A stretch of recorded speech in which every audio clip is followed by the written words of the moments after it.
Hi, welcome. It's Mary Ellen McGonagle, Senior Managing Director of Equities here at Simpler Trading with your weekly Edge show for October 8th. Let's get started. I am going to share with you some of the news that pushed the markets around. It was a very difficult period yet again. We started out on a strong note, but as the week progressed, selling did materialize. So I will share with you some of the reasons for that. Also, beyond that, we'll take a look at the broader markets where we are relative to support, resistance, what you can be on the lookout for going forward. And then last up, viewer question of the week. And it's all about how you can uncover areas of the market that could potentially outperform. And I'll share with you one area that materialized last week. So some of the news that did hit the headlines and also impacted the markets was in the beginning of the week, we did see factory activity. It slowed as interest rates are continuing to rise. And we are in that period now where normally bad news, certainly for the economy, is good news for the market as the Federal Reserve is continuing to try and slow economic growth so that they can tame inflation. So we started out on a somewhat positive note there. As the week progressed, we did see oil prices really rise significantly. One of the reasons is because OPEC, the oil producing country group, did decide to reduce oil output going forward. So in turn, less supply amid standard demand is going to raise oil prices, and we did see that. Also, very pivotal this week was the fact that new job growth did drop to a 17-month low. That was generally good.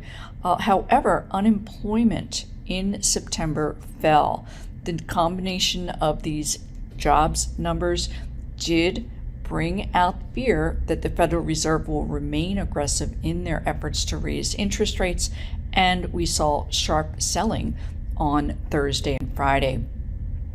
Next week, we have very impactful news that's going to be reported as well, certainly pertaining to inflation and the Federal Reserve's possible response, and that is September PPI and core CPI, and that's Producer Price Index and Consumer Price Index, two very closely watched metrics by the Federal Reserve to gauge where inflation is. Those reports are due next week. And then also retail sales and consumer sentiment will be released next week as well. So let's go ahead and take a look. Where did we close the markets for the week? And here we are with a daily price chart of the S&P 500, and you can see the early in the week, certainly Monday, Tuesday, a little bit into Wednesday, that rally that we experienced right up to this pink 21-day simple moving average. And of course, that jobs data did push the markets lower into the close for the week. And the markets did find support just above this 3636 level. This has been a very closely watched area because it marked the June lows of the S&P 500. And when we broke below that the prior week, that was viewed as super negative for the broader markets. So this week we have been able to retain a presence above and close above that June low. However, the damage here has been done with an eye toward potential further weakness as we have our RSI, that relative strength index, is below 50, trending lower, as are the stochastics down through this 50 and potentially heading lower as well. So overall, the broader markets are not healthy and remain in a downtrend. From here, let's go ahead beyond the markets, take a look at those 11 sectors in the S&P 500. We're looking at a 2-month daily price chart view. I've added this RSI, that's a relative strength indicator. So up here in this upper left quartile, you will see the relatively stronger areas. And then down here in the right are your very weak areas relating to these sectors. So let's take a look. Energy, top performer last week, up double digit. And you can see this gap up and continuation rally that is taking shape with this V-shaped recovery here, RSI above 50 and heading higher. And then also with the MACD, that moving average convergence divergence. We had that black line up through the red, indicating this downtrend had reversed, and then more recently the move into positive territory for the MACD. So constructive looking here as it relates to energy stocks. And then also we can take a look at healthcare, which normally is quite defensive and can fare well in a very difficult market environment. You can see that early week rally did in fact fizzle. So unfortunately, the group overall remains in negative territory. Taking a look at some of these really super weak areas, it's going to be thematic in the sense that these are the areas that have been weak of late. Take another look here at utility. This is something I've been highlighting. Really steep sell-off that is just continuing to pummel these utility stocks, all about interest rates rising. These companies do tend to borrow quite a bit to keep their facilities operating and updated, and rising rates is not a good thing to have in the way of their ability to raise capital. So we can see, despite this really oversold area, it is very much in a confirmed downtrend.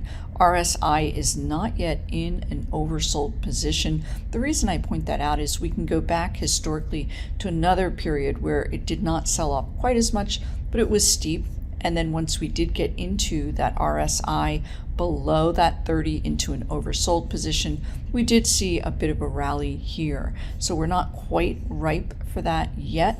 Utility still appears to have further downside before we could potentially make up some of those losses. Elsewhere, also in a confirmed downtrend, of course, are REITs. This is the real estate sector. And you can see this is another area that does not fare well in a rising interest rate environment, also due to lending incapabilities due to higher rates, because a lot of these REIT stocks grow through acquisitions, and there will need to be an ability to raise funds for that. And you can see that it's very much in a downtrend. Each of your moving averages trending lower. We did get into an oversold position here, but not quite enough to get this particular area rallying at some point in time should we see interest rates peak or the idea of a recession not be out there, because recessionary is another negative period for these REIT stocks as well. So from here, let's go ahead and take a look at some of these ETFs, and I use these regularly as a really powerful way to stay on top of what is taking place in the markets and why. So up here again in this upper left quartile are your stronger areas, and first up we can see that interest rates were on the rise again last week, certainly as that economic and employment data came in to a level that does not point to the Federal Reserve changing their aggressive rate hike campaign anytime soon. We have this 10-year yield up here at 3.9%, so highly elevated. In turn, this is impacting technology and other high growth areas that do not fare well in a rising rate environment. Next up here, I talked about Brent crude oil and the increase in the pricing there, and we can see it really has jumped over this past week, again back up here around 98. And this $100 level is very psychologically viewed as a point that if we do see oil prices rise above that 100 level, of course there will be further fears that inflation will remain elevated due to high oil and gas prices. Also, looking at this Brent crude, we can see the uptrend very firmly in price, RSI heading upward and above that 50 level. Another area that has been strong, pulled back briefly, but is back on the move to the upside. That's the US dollar, UUP. The rising dollar is not a good environment for the markets. Generally, they do deteriorate in a rising dollar environment. And also there's a very much global impact with this dollar rise, so that other currencies are being jeopardized. So let's go ahead and take a look at volatility as well. Rising volatility is a negative for the markets. And you can see we're back here above that 30 level. Historically, when we've gotten back up into this 40, 45 level, we've seen relief rallies. We're not quite there yet, but another gauge, because rising volatility, also known as the fear index, is a negative for the broader markets. So as we move forward, we can take a look here again at some of these weaker areas. We did get a brief rally into the midweek. It was very substantial. Semiconductor stocks were up about 5.5% before fizzling amid that rising interest rate backdrop. Also, AMD, a very well-known semiconductor stock, did come out with weak earnings, and the stock dropped, bringing other names to their knees as well. Another area that we can look at here that is potentially turning, and that is gold, GLD. And it's surprising that it did pull back from an early week rally.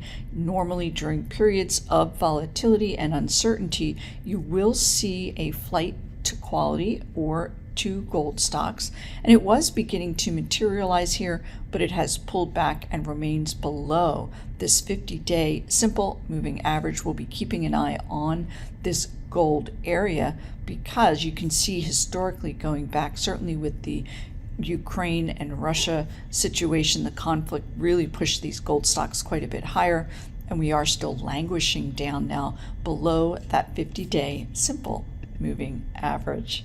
So from here, I mentioned to you that there is one area that is beginning to brighten just a bit. I'm going to share with you several names and give you some idea as to why they are holding in well. This is Northrop Grumman, NOC, and the stocks that I will be sharing with you are from the aerospace defense area. And you can go back historically. I'm going to go ahead and pull up Lockheed Martin.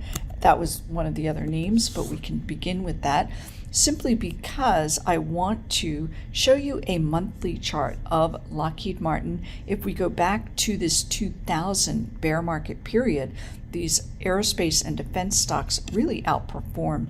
Quite simply, it is because despite a potential recessionary period in the broader markets, the U.S. government is continuing to fund an expansion of the defense system. Certainly what's taking place in Ukraine with Russia's invasion and the war there, as well as conflicts elsewhere, are going to keep defense spending elevated. And we did hear last week of a number of different awards that were being given out by either the naval or other military areas, Northrop Grumman among them.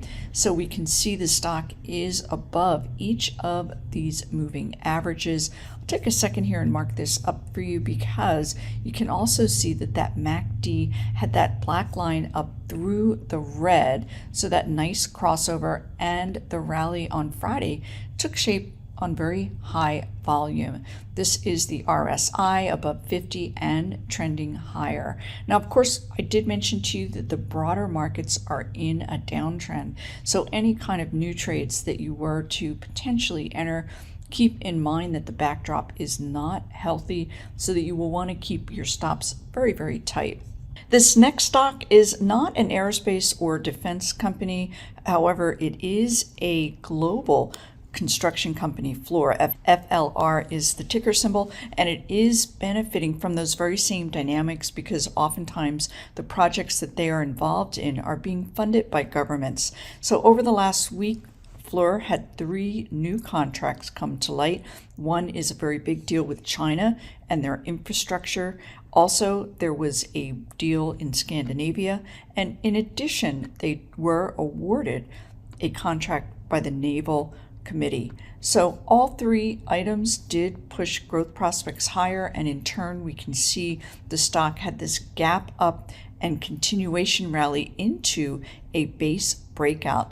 RSI above 50 trending higher. We can see that black line up through the red indicating positive MACD characteristics as well.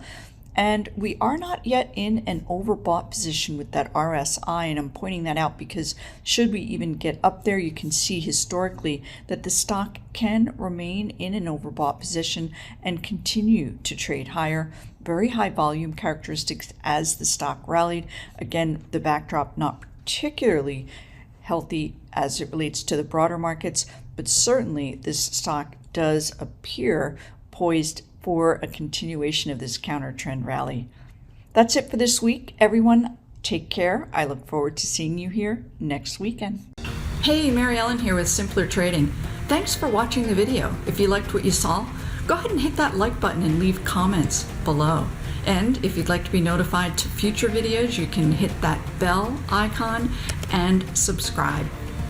Don't leave without subscribing to my MEM Edge bi-weekly report. I do have a special trial offer.